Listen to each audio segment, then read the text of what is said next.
Hey, Ben from GameTrailers here. We're outside of the Staples Center at the League of Legends World Championship.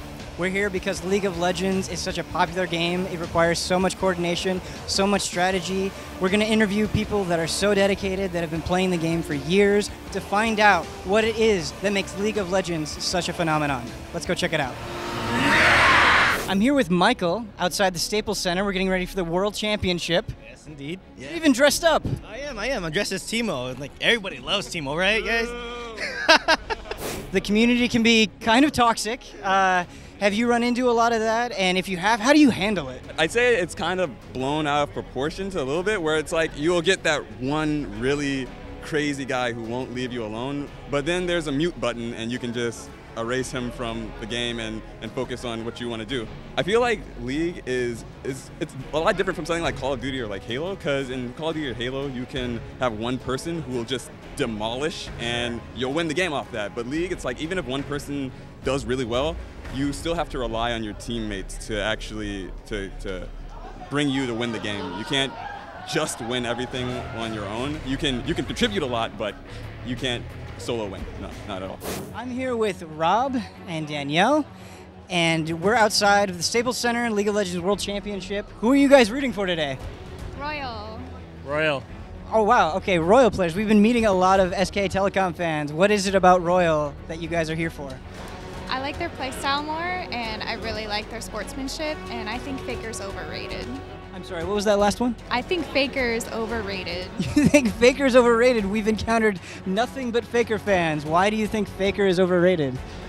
I just feel like, yes, he does make very good plays sometimes, and I guess it's impressive, but I don't know. I just like the team dynamic of Royal a lot more. I don't really like when it's centralized around one player. What about you? Do you think Faker is overrated? Yeah, I think SK Telecom relies way too much on Faker's play, and he's struggled a few games this tournament already, and then they've struggled because of it, so I just don't buy it. My favorite champion is Lux, but I play a lot of Nami. I'm actually a Lux player myself. She's someone I've played the most. What is it about Lux that you like? Rainbow laser beam? What? Isn't it such a satisfying feeling, like people are running away and you have that huge laser beam and you're just like, oh, you're dead. Yes, it's the greatest feeling ever. So I'm sitting here with Charles. We're in front of this creepy statue. Your friend John said that you are the only person here that's going to the World Championship that doesn't actually play League of Legends. Is that true? That is probably true. I've played a max of 10, 15 minutes of this game. Do you have any interest in League of Legends? Just a little bit. I mean, the only champion I honestly know of is Teemo. Otherwise, I'm completely lost. Armed and ready. This is the biggest League of Legends event in the world, and you don't really play, and you're here. Why is that? You know, I just love how popular this game is. I love the feel. I used to be in the military, Navy, for 5.5 years. And this just camaraderie, how all the YouTubers get together and how everyone just comes as a community to support something they love. I find it absolutely amazing, so I decided to come out and give it a try. It is definitely crazy. It's my first time at the Staples Center as well. It's definitely a lot more packed than I thought it would be, and it's rather mind-blowing. It's a pretty cool experience. Yeah. Some of those outfits are a little crazy. It's on the Korean hype train! We're getting somebody from the crowd. Are you on the Korean hype train? You know, I just told my friends even from day one when I first heard about these championships, I was all about Team Korea. Go Korea. So wait, so you know nothing about League of Legends. You don't really know the teams, I'm guessing, but you're on the Korean hype train. Yes, I am. Well, it's all about Korea. Jerry here was interrupting my last interview, wanting to know if Charles was on the Korean hype train. And then we go over to Jerry and we say, are you on the Korean hype train? And you said no. Why are you not on the Korean hype train? I just think they're overrated. We got too many people jumping on the train when they should be jumping off, because this is what's gonna happen. People should be jumping off the train. People should be jumping off the train. Okay? You're saying like people are getting worked up over nothing. Exactly, because Royal's gonna come in, first round, just gonna stomp them. Second round, they're gonna win mid game. Third round, they're gonna win late game, and that's it. All aboard the Korean hype train!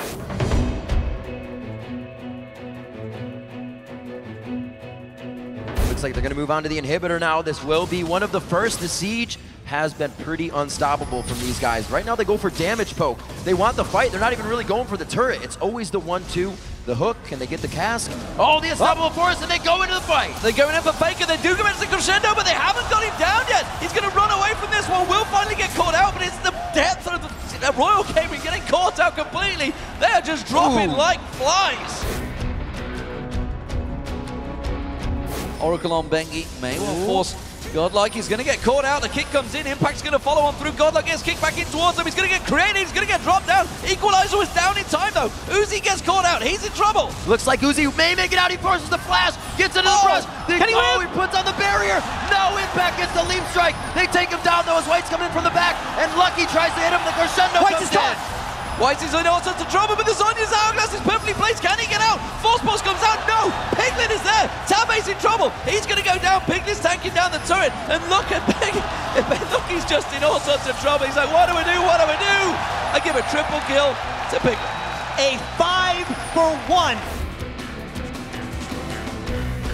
Are already etching their name on that cup. They can smell it right now. They're going to be going for the second inhibitor turret. There's already one down. Royal doesn't even have 5 people here. Throws down the slicing Maelstrom, forced to go in, but he was Stranglethorn back. Can they continuously get the fight? Piglet got Chum the Waters on him, and they're now absolutely running for the fountain. This does not look good for Royal.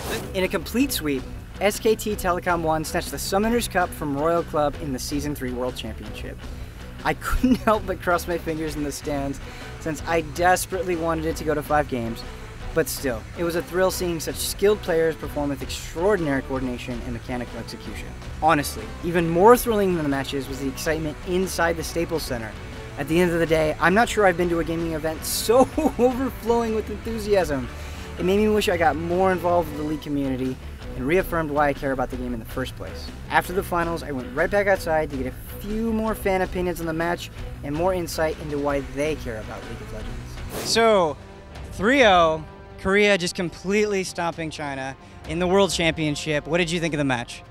Honestly, I wasn't surprised because I walked into the Staples Center just knowing that they would win.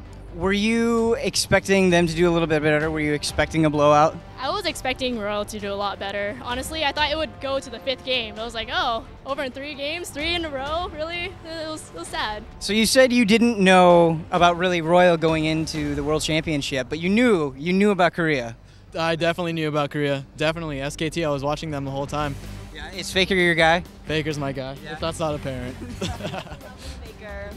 Okay, and you guys are dating, correct? So when you say he's in love with Faker, what does that mean? If Faker came up to him and asked him out, he would leave me in 2 seconds. He would leave you on the street. And you even went out of your way to buy her a ticket. So is that true? Can you back that up? No comment. No comment.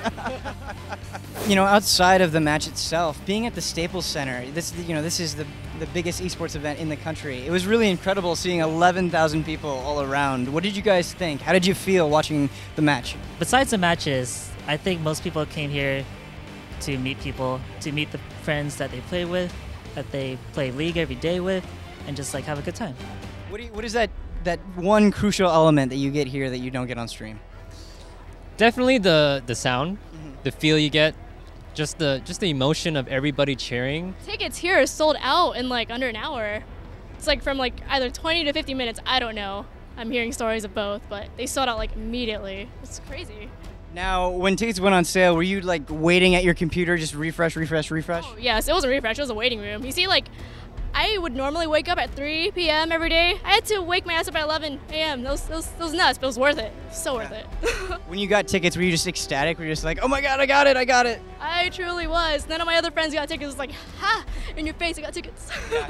So as you can see, they're hosing down the floor. They're kicking us out. We tried to talk to as many people as possible. I'm just so excited. It was incredible being at the Staples Center with 11,000 people. It was amazing. It wasn't the 5 games that I wanted. I wanted to be a lot closer. You know, watching China in the semifinals, I thought they were going to do a little bit better here. But still, being at the Staples Center, it really shows how far League of Legends has come. And tomorrow, all I'm going to do is play game after game after game. And hopefully we'll be able to come back and do this again next year. Thanks, guys.